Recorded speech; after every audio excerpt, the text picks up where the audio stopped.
दोस्तों, सिंधु जल समझौता भारत सरकार ने अभी रद्द कर दिया है।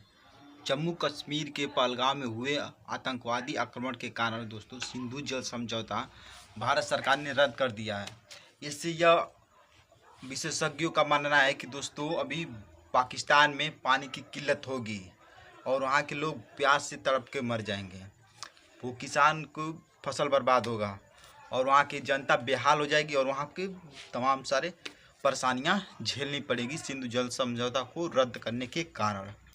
अब चर्चा है दोस्तों, क्या ये अगर कल बैठक होगा, अगर वो रद्द हो गया तो क्या कल से ही परेशानी शुरू हो जाएगी?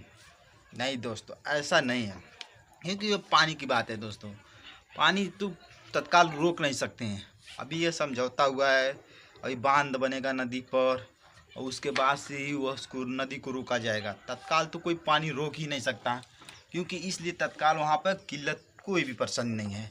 अभी कुछ सालों तक तो वहाँ पर सामान्य तरह से परिस्थितियाँ रहेगी, लेकिन आगे चलकर यह परिस्थितियाँ असामान्य होगी और वहाँ पर भयंकर भूखमरी की हालत हो सकती है।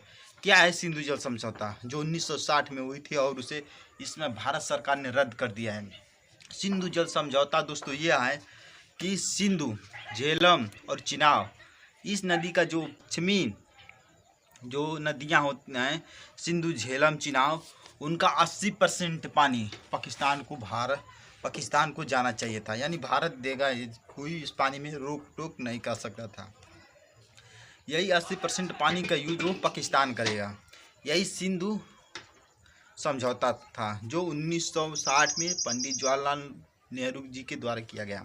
अब वो इस समय वो जम्मू कश्मीर के पहलगाम में हुए आक्रमण के कारण वह समझौता रद्द कर दिया गया है और इसके कारण आगे आने वाले भविष्य में पाकिस्तान को भारी मुसीबत झेलना पड़ेगा, जिससे उसकी औकात का पता लग जाएगा।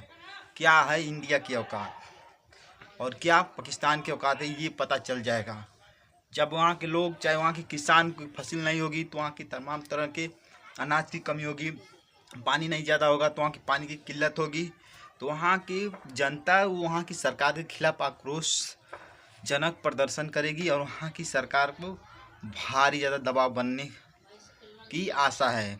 और यही है सिंधु जल समझौता, जो सिंधु, झेलम, चिनाब की जो पानी है 80% पाकिस्तान को देना था, अब वो नहीं देना है। और कुछ ही बीते कुछ दिनों में भारत सरकार ने उस तीनों नदियों पर कितने बांध बना लेगी और वहाँ का पानी रोक देगी। और पानी का रोकना इतना आसान नहीं होता है, लेकिन बड़े बड़े बांध बना के रोक लिए जाते हैं और बहुत बड़ा बड़ा बांध बनाया जाता है, सरकार बनाती है और उसके बांध से सब पानी नदी का रोक दिया जाता है और वो पानी अच्छी तरीके से इकट्ठा हो जाता है। जो पानी इकट्ठा होता है उसमें काफ़ी ज़्यादा उपयोग में लिया जाता है, बिजली प्रोडक्शन करने में, बिजली को उत्पादन करने में भी लिया जाता है।